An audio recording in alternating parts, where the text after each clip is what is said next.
The key fob for the 2008 to 2013 Toyota Highlander uses a CR232 3-volt lithium battery. When your remote stops working or has a significantly reduced range, it's likely time for a replacement.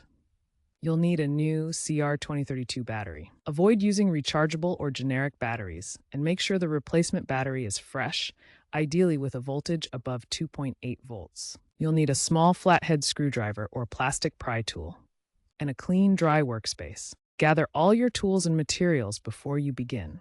First, locate the seam on the key fob, usually along the sides. Gently pry it open with your screwdriver or pry tool.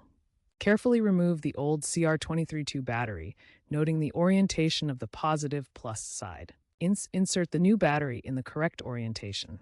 Snap the key fob back together securely.